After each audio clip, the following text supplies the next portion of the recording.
in this show I give my take on all of my experiences, whether it's books, events, movies, etc. Today's review is of Spider-Man Brand New Day, the fourth solo MCU Spider-Man movie so far.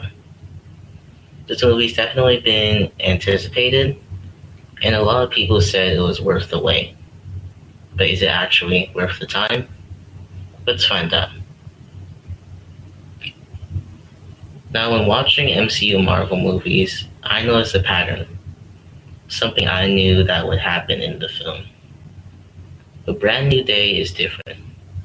It takes MCU movies to something that we've never seen before. Now, what's the movie about?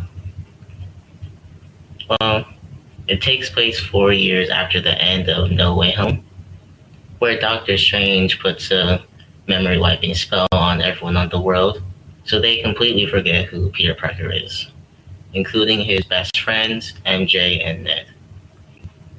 While coping with his loss, he deals with new villains and teams up with the Punisher. That's all I need to know going in. Now, there's a lot of things that felt different and that weren't really the same from the other three movies.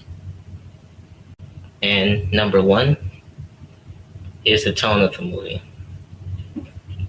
Now, the tone had something that felt more emotional and serious, which I personally felt like it was better since it was a lot different than the last three. There were scenes because of that felt more impactful because of the facial expressions or the scoring, and it felt more unique since the last three had more lighthearted aspects. And number two is the action. Now, the action in this movie also feels different, and that's most likely because of how they were inspired by the Insomniac Spider-Man games, and they made the combat similar to that. I personally felt it made it feel better and more polished and exciting. Number three was the acting. The acting performance was phenomenal, and I genuinely feel as if Tom Holland's acting has improved over the years with The Odyssey and Brand New Day.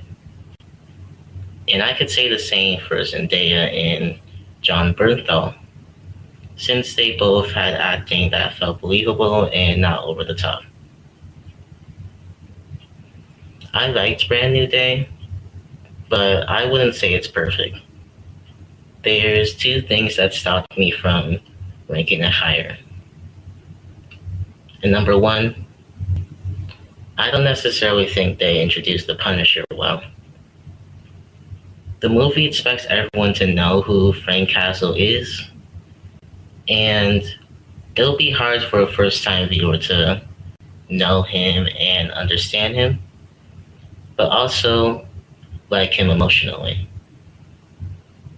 And number two, the ending felt really lackluster, and it felt as if they kind of rushed it and ended it too quickly. So, who is this movie for?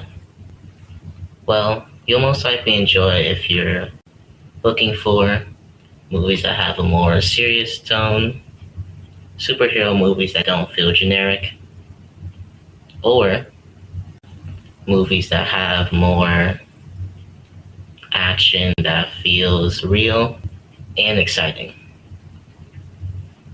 You might want to wait till streaming if you're looking for shorter movies or movies that aren't really related to the superhero genre.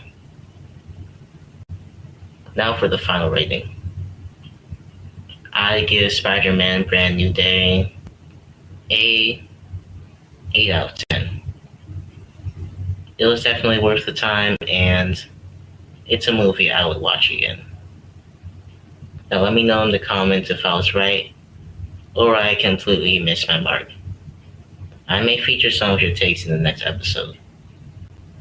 Life's too short for bad movies. I hope you find the good ones.